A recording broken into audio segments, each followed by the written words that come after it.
Hi, welcome to another episode of High Quality Quiz World content. I'm Dylan, and I'm going to be doing a top five, listing out my top five literature poll from the Illinois postseason poll. I'm joined by Arjun. Hello. Let's go right into it. At the suggestion of Jack Casey, I'm going to be doing a countdown instead of a count up, I suppose. We're going to be starting with number five, and the number five on this list is Thomas Mercurio. Thomas Mercurio is the one of the two literature players on Hinsdale Central A. Definitely a very impressive player this season. Put up good stats on, especially on NAQG State. He had a very strong performance there. Um, and aside from that, he's just been a very impressive literature player throughout most of the season and works well with Ali to cover literature for his team. Do you have any anecdotes about Thomas or anything that you'd like to share? I guess unlike what his name might suggest, he isn't really a mercurial literature player in that it's not like he just has random flashes of knowledge. Like he seems pretty well covered in all of literature, and he's generally a literature player who you can trust to do damage against a team, which might not have someone like Ethan Ashbrook level. So I think Thomas is definitely a pretty solid pick for the top five. Yeah, I think in the games that I've played against Thomas, both online and in person, he's always just impressed me with his literature buzzes. I don't know what else to say. It's pretty straightforward. Number four on the list is Nathan Clack from Williamsville. The protege of Mitch McCullough. Um, he kind of came onto the scene this year. I think some people knew who he was and were standing him, I suppose. But he's definitely been a very strong generalist and literature specialist for Williamsville A. In our game against him at NEQG State, he definitely impressed me.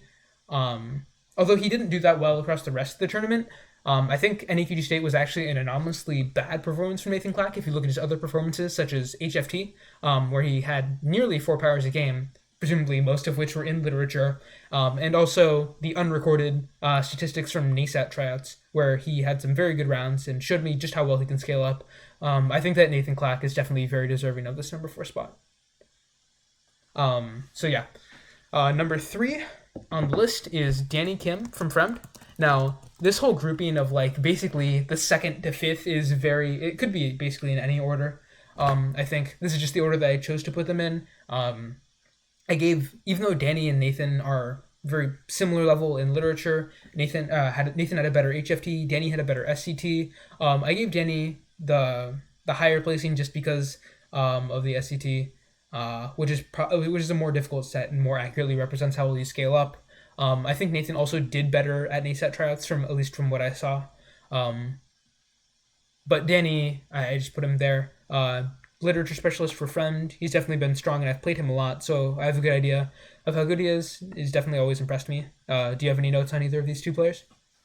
So for Nathan, I think it's good that he's not just merely relying on his last name of clacking on his keyboard and cutting the clues, but a good performance at a hard set workshop, which is used for NASAT charts, indicates that you're not just memorizing the core clues that come over and over again, but you're actually getting deeper knowledge into the content of the works. I think that probably shows we're entering a new tier to the players with people not just relying on the clacking of the keyboards, but also the reading of their books.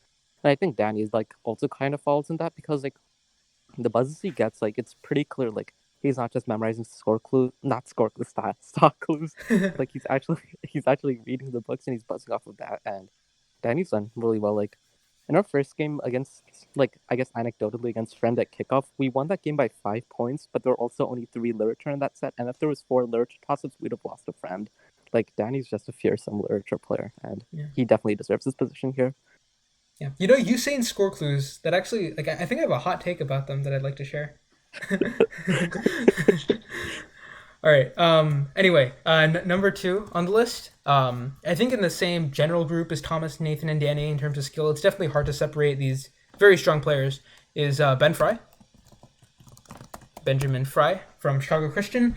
I had him in my science poll, and now I have him in my literature poll. Definitely a very strong player all around. I think literature and science are his two strongest categories, but yeah, Ben has just impressed me in literature. I've played him a few times, and I said last episode I've seen him in dogs. I've played him, numerous times in person, so I have a good idea of how good he is. Yeah, and Ben's a very impressive player. don't know what to say aside from he has pretty good scale. He had more powers than everyone else on this on SCT, although who knows how many of those were in literature. Um, Either way, I chose to put Ben up here. I think he's a very solid player, and I mean, there of course there are arguments to have Nathan or Danny over him or Thomas. This is just the order that I chose and could easily change if presented with more evidence. So yeah, do you have any notes about Ben? Yeah, I think Benjamin is like really fitting of his last name of Fry because when you look at his stats, he's really cooking the other team. But like as you said, like with such good stats, it's like hard to tell what he's buzzing on because he's just so good at every category. But I don't know, from the games I've played him, I'm inclined to believe he's as good at lit as he has at science and all those other categories. So he's definitely like top 5 in literature. It's just it's hard to tell just how good he is. Yeah. So again, if you have a different take on this, if you think that maybe Nathan's better, think that Danny's better, you should definitely submit your own literature poll. You don't even have to submit the rest of them. You don't have to do every single poll. You don't have to do a geography poll. You don't have to do an individual players poll. You could just do one for literature if you think that you have a good take on who the best literature players are. Before we go into number one, I have some impromptu honorable mentions. Roxanne Tang from Barrington, strong player, just barely missed out on this. Let's see. I think that both Arjun's a very good literature player in his own right. Although some of that is you're more of a mercurial player than Thomas is. I think you have more spotty coverage in literature due to not being a full literature specialist, same as me. I think that we're both pretty good literature specialists.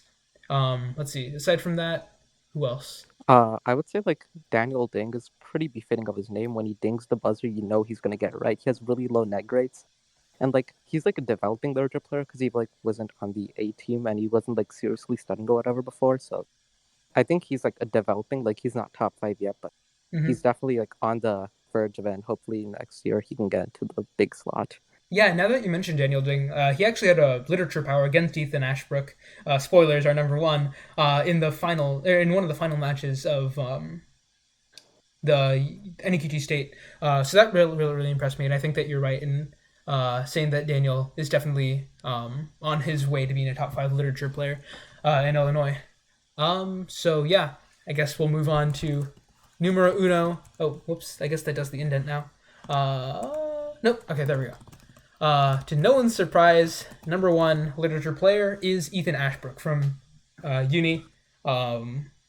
He's been number one. I think he was like ranked number 2 in the nation for literature last year, and he's definitely still a top 3 literature player in the nation right now.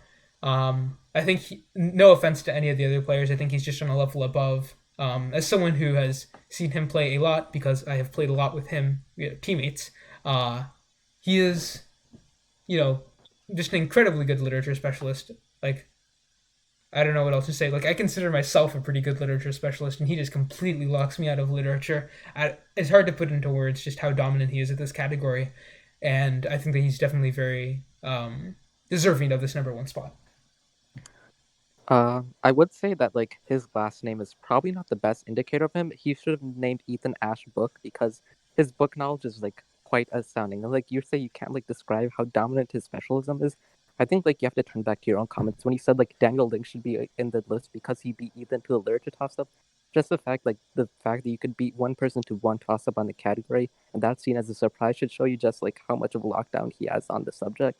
So I don't think there's ever a need to debate who the number one literature is going to be. It's got to be Ethan Ashbrook.